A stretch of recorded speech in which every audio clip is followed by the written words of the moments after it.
बात सुनी तो उसे पहले यकीन नहीं हुआ कि उसके दादाजी क्या कह रहे हैं। ध्रुव ने अपने दादा से चौंकते हुए कहा, क्या कहा आपने? ध्रुव को यकीन नहीं हो रहा था कि जो कुछ भी उसने इन 2 दिनों में देखा था वो सब उसका भ्रम था। अच्युतचारण ने कहा, जिस गांव की तुम बात कर रहे हो वो गांव जल चुका है ध्रुव। वहां कोई नहीं रहता, सब लोग मर चुके हैं। आखिर तुम कहां थे? ध्रुव ने अच्युतचारण से कहा, मैं सच में विभाषा गांव में ही था, वहां लोग भी थे। गांव का जलने वाला हादसा कब हुआ था दादाजी? अच्युतचारण ने ध्रुव को बताया, काफी सालों पहले जब तुम गांव छोड़कर चले गए थे उसके कुछ समय के बाद विभाषा गांव में अचानक आग लग गई। वो आग इतनी तेज थी कि आग की लपटें पहाड़ के इस तरफ चौरंगा में भी नजर आ रही। आज तक किसी को पता नहीं चला कि ये आग कैसे लगी। गांव के सभी लोग उस आग में जलकर मर गए थे। कुछ लोगों ने भागने की कोशिश की थी लेकिन वो लोग भी आग से बच नहीं पाए और जो लोग उस समय गांव से बाहर थे उन लोगों की रहस्यमयी तरीके से मौत हो गई। पूरा का पूरा गांव जलकर एक शमशान में बदल गया। अपने दादाजी की बातें सुनने के बाद ध्रुव के रोंगटे खड़े हो गए। ध्रुव अपने दादाजी पर बहुत भरोसा करता था लेकिन इस बार ध्रुव को अपने दादा की बात पर यकीन नहीं हो रहा था। ध्रुव ने अपने दादाजी से कहा, ये कैसे मुमकिन है दादाजी? मैंने सब कुछ अपनी आंखों से देखा है, अपने हाथों से वहां की चीजें छुई हैं। अच्युतचारण ने कहा, वैसे जब मैंने तुम्हें देखा था तो मुझे कुछ गलत महसूस हुआ था। तुम्हारे सर के ऊपर एक काला धुआं घूम रहा था और तुम्हारे शरीर से एक अजीब सी गंध आ रही थी। तुम जरूर किसी बुरी शक्ति के बीच में थे, वरना ऐसा नहीं होता। ध्रुव को तंत्र विद्या की प्रैक्टिस करते हुए काफी साल हो चुके थे और ध्रुव अब तक बुरी शक्तियों की मौजूदगी को पहचान लेता था, लेकिन ऐसा पहली बार हुआ था कि ध्रुव बुरी शक्तियों को भांप न पाया। शायद विभाषा गांव में रहने वाली बुरी आत्माएं इतनी ज्यादा शक्तिशाली थीं कि वो ध्रुव को चकमा दे गई। पर ध्रुव जानता था अच्युतचारण सही कह रहे हैं। विभाषा गांव के जलने के बाद अच्युतचारण भी एक बार वहां जाकर आए थे। पूरे पहाड़ पर विभाषा के अलावा कोई दूसरा गांव नहीं था।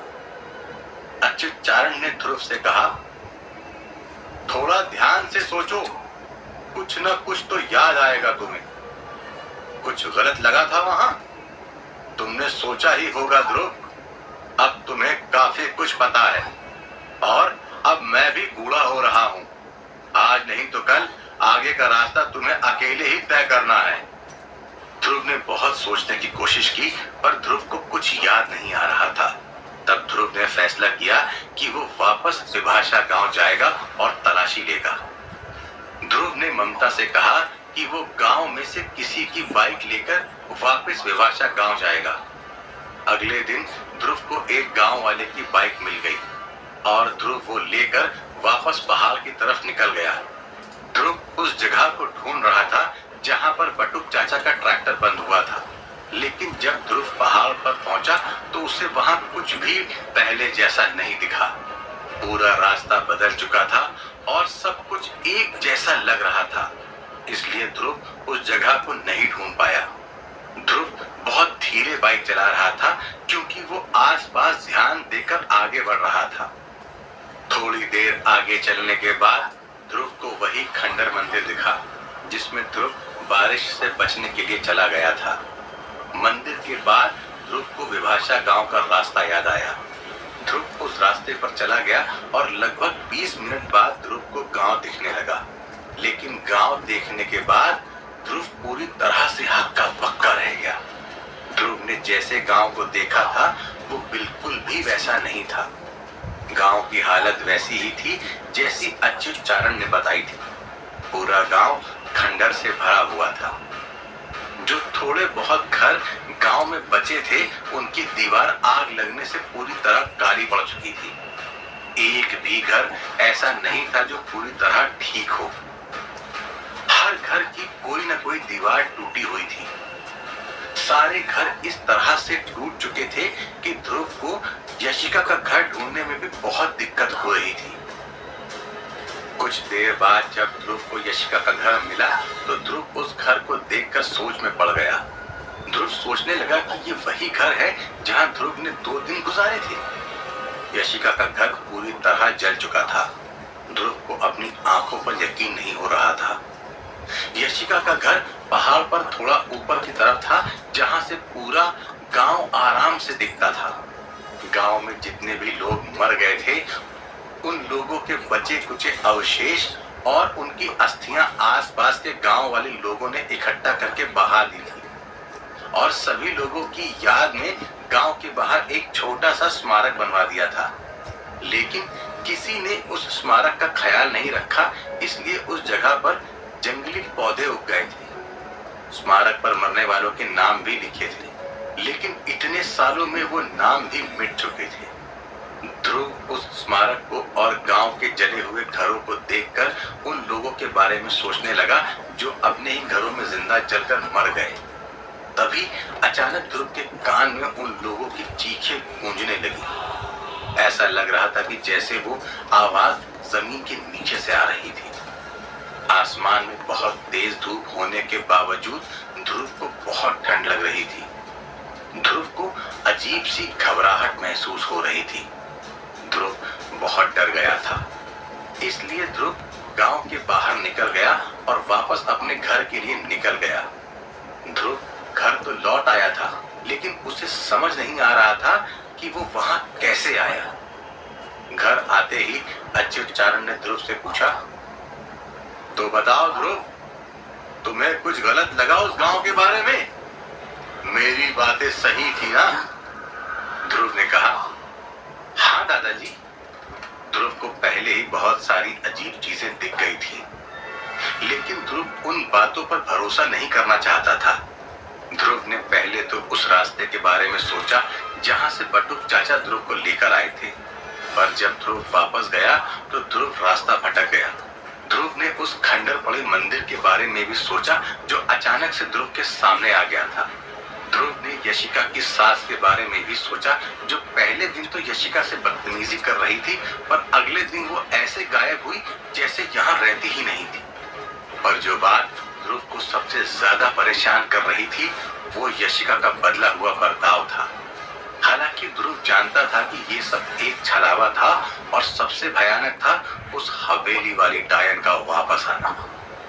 ये सारी बातें सोचने के बाद ध्रुव को यकीन हो गया था कि विभाषा गांव कोई नॉर्मल जगह नहीं थी। ध्रुव इन ख्यालों से भाग रहा था, लेकिन अब ध्रुव को यकीन करना ही पड़ा। ध्रुव इन सब बातों से बहुत परेशान हो गया और ध्रुव ने अपने आप को एक कमरे में बंद कर लिया। ध्रुव को इस समय ओजस की बहुत याद आ रही थी। ध्रुव सोच रहा था कि अगर ओजस यहाँ होता तो वो सारी बुद्धि आराम से सुलझा देता।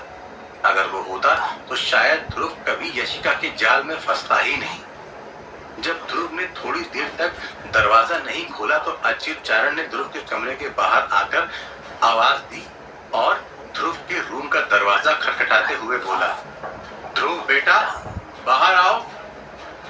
ध्रुव उस समय बस अकेला रहना चाहता था, इसलिए ध्रुव ने अपने दादाजी से कहा, दादाजी प्लीज मुझे अकेला छोड़ दीजिए। अच्युतचारण ने ध्रुव से कहा, ठीक है मैं तुम्हें अकेला छोड़ दूंगा, लेकिन मैं तुम्हें उस गांव के बारे में ही कुछ बताने आया था। अगर तुम जानना नहीं चाहते तो ठीक है, मैं चला जाता हूं। ध्रुव ये बात सुनकर खड़ा हो गया और ध्रुव तुरंत दरवाजा खोलकर बाहर आया।